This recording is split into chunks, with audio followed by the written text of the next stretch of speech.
এগুলো দেখুন এতটা ক্রিস্পি হয়েছে, আর প্রত্যেকটা কিন্তু এই যে এতটাই মানে হাতে দেওয়ার সঙ্গে সঙ্গেই ভেঙে যাচ্ছে। ঠান্ডা হয়ে যাওয়ার পরও কিন্তু এগুলো কোনোভাবে স্যাঁতস্যাঁতে হবে না, প্রত্যেকটাই কিন্তু এতটাই খাস্তা হয়েছে। নমস্কার বন্ধুরা, আমার চ্যানেলে আপনাদের সবাইকে স্বাগত। ছোটোবেলায় যখন স্কুলে যেতাম, স্কুলের গেটের সামনে বা মেলায় আমরা কিন্তু সেই কাঠি গজা ভীষণই খেতে পছন্দ করতাম। সেই কাঠি গজা আমি আজকে 1 কাপ ময়দা দিয়েই বানাবো, খুব সহজ পদ্ধতিতে। ঠান্ডা হয়ে যাওয়ার পরও কিন্তু খুব সুন্দর ক্রিস্পি থাকবে, দোকানের মতন একদম দানাদার হবে। চলুন দেখে নেওয়া যাক কীভাবে আমি এই কাঠি গজাটি বানাচ্ছি। অনেকে আবার এটাকে মুরালিও বলে থাকেন, তবে আমরা কাঠি গজাই বলি। এখানে আমি ছোটো বাটির 1 বাটি ময়দা নিয়েছি, দিয়ে দিচ্ছি পরিমাণ মতন লবণ, আর আমি এখানে ঘিটা গলিয়ে নিয়েছি। ঘি তেলের মিশ্রণও ব্যবহার করতে পারেন। এই যে বাটিটা নিয়েছি, এই বাটিটাতে করে কিন্তু ময়দাটা নিয়েছি। এই বাটির ময়দার জন্য আমি এখানে মোটামুটি 4 টেবিল স্পুন মতন ঘি ব্যবহার করেছি। এই গলানো ঘিটা ব্যবহার করলে পরে খুব সুন্দর ক্রিস্পি হবে।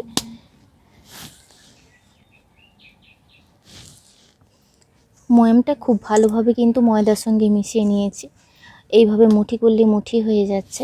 আর এখানে আমি ঈষদ উষ্ণ গরম জল নিয়েছি। এই ঈষদ উষ্ণ গরম জল নিলে পরে রেস্টে কিন্তু বেশিক্ষণ রাখতে হয় না। অল্প অল্প জল দিয়ে একটা সফট ডো তৈরি করে নেব, যেভাবে আমরা রুটি পরোটার জন্য ডো তৈরি করি ওইভাবে। এরকম একটা ডো তৈরি করে নিয়েছি, এটা রেস্টে রেখে দেব 5-7 মিনিটের জন্য। ঈষদ উষ্ণ গরম জল দিয়ে না মাখালে কিন্তু আপনারা অবশ্যই 15-20 মিনিট রেস্টে রাখবেন। 5-7 মিনিট হয়ে গেছে, এবার কিন্তু ময়দাটা আপনাদেরকে দেখাচ্ছি।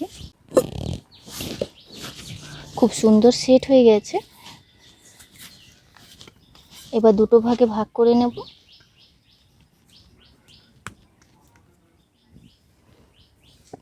একটু মোটা করে বেলে নিচ্ছি।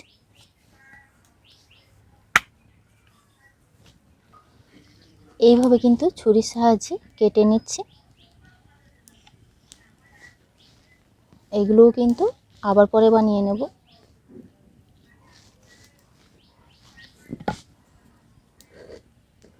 কেউ চাইলে কিন্তু আর একটুও মোটা করতে পারেন, কিন্তু আমি এই মোটাটাই করছি।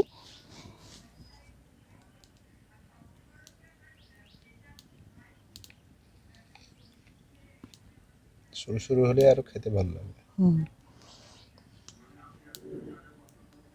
বাচ্চা বড় সবাই খেতে পারবে। ছোট ছোট বাচ্চাদের সেই খেতেও সুবিধা হবে।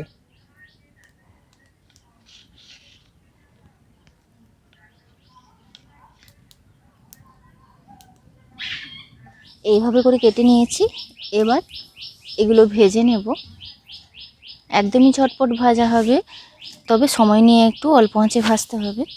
ফ্রাইং প্যানে দিয়ে দিচ্ছি পরিমাণ মতন তেল।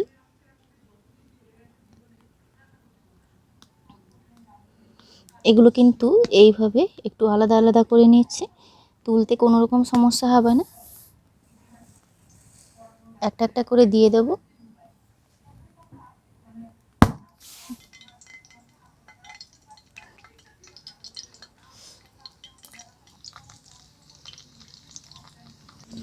ওটা ভাজতে ভাজতে আবারও এগুলো বানিয়ে নেব।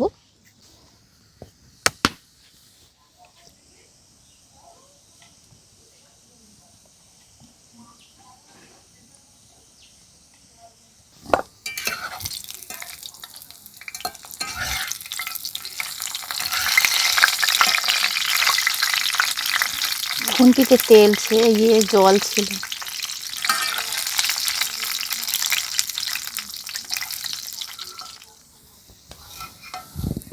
এগুলো ভাজা হয়ে গেছে, নামিয়ে রাখছি।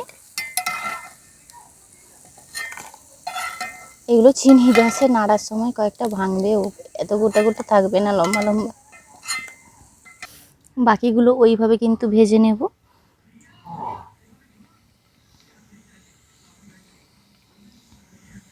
আর ফ্রাইং প্যানে ভাজলে পরে সোজা সোজা দেওয়া যাবে। এগুলো এবার উল্টে দেব।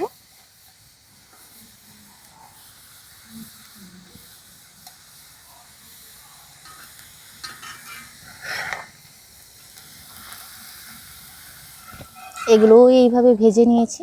আর অতি অবশ্যই এগুলো ঠান্ডা করে নেব। এগুলো সবগুলো ভেজে তারপর আপনাদেরকে দেখাচ্ছি। অনেক কাজ বাকি আছে এখনো। সবগুলো কিন্তু মুরালি ভেজে নিয়েছি। আর প্রধান গুরুত্বপূর্ণ বিষয় হলো এই মুরালুগুলো যখন ভাজা হবে তারপরে কিন্তু অতি অবশ্যই ঠান্ডা করে নিতে হবে। 1 কাপ পরিমাণে চিনি দিয়ে দিলাম। যতখানি চিনি নেব তার 4 ভাগের 1 ভাগ জল দিয়ে দিচ্ছি।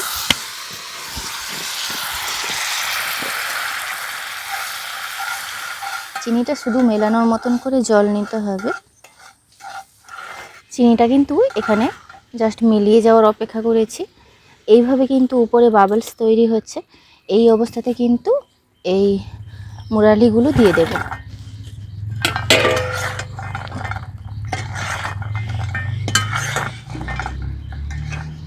এইভাবে নাড়াচাড়া করতে করতে দানা বাঁধতে শুরু করবে চিনিগুলো।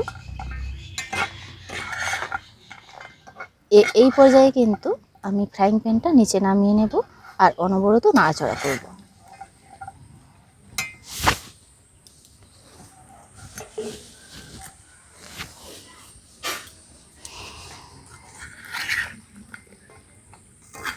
এইভাবে নাড়াচাড়া করতে করতে এই যে দেখুন চিনিগুলো একদমই জমাট বেঁধে গেছে।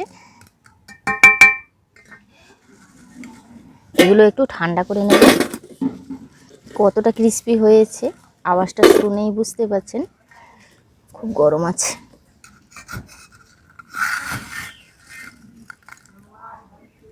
বড় থালা নেবে নাকি? বড় থালা নেবে? বড় না, এটাতেই হয়ে যাবে।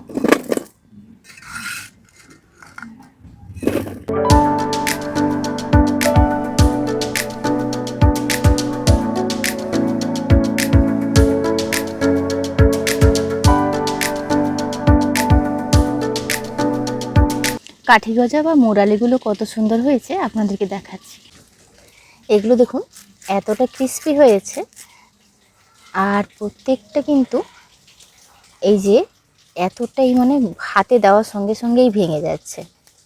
এই যে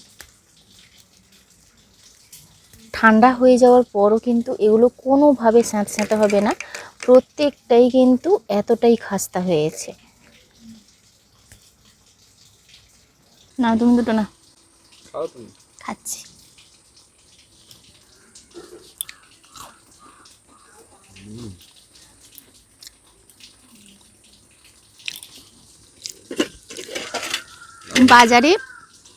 বাজারে মানে এগুলো বেশি শক্ত হয়, তো আমি এখানে একটু বেশি ময়াম দিয়েছি। মানে এতটাই মানে মুখে দেওয়ার সঙ্গে সঙ্গেই পুরো মিলিয়ে যাচ্ছে। হ্যাঁ হ্যাঁ, বিশেষ করে আমি একটু বেশি ময়াম দেওয়ার কারণ হলো আমাদের বাড়িতে ধরো বয়স্ক মানুষ আছে, তাদের ক্ষেত্রে সুবিধা হয়। অসম্ভব সুন্দর হয়েছে সত্যি কথা বলতে। মেলার থেকে টেস্ট অনেক ভালো হবে। বাড়িতে অরিজিনাল খাঁটি জিনিস দিয়ে বানানো হচ্ছে, ভালো তেল দিয়ে বানানো হচ্ছে, ঘি দিয়ে বানানো হচ্ছে, টেস্ট একটু ভালোই হবে। আপনারা চাইলে কিন্তু এতে ফ্লেভারের জন্য সামান্য একটু কালো জিরেও ব্যবহার করতে পারেন। আজকের ভিডিওটি এখানেই শেষ করছি। ভিডিওটি ভালো লাগলে অবশ্যই লাইক শেয়ার কমেন্ট করবেন। আপনারা ভালো থাকবেন, সুস্থ থাকবেন। আর দেখা হচ্ছে পরবর্তী একটা নতুন পর্বে।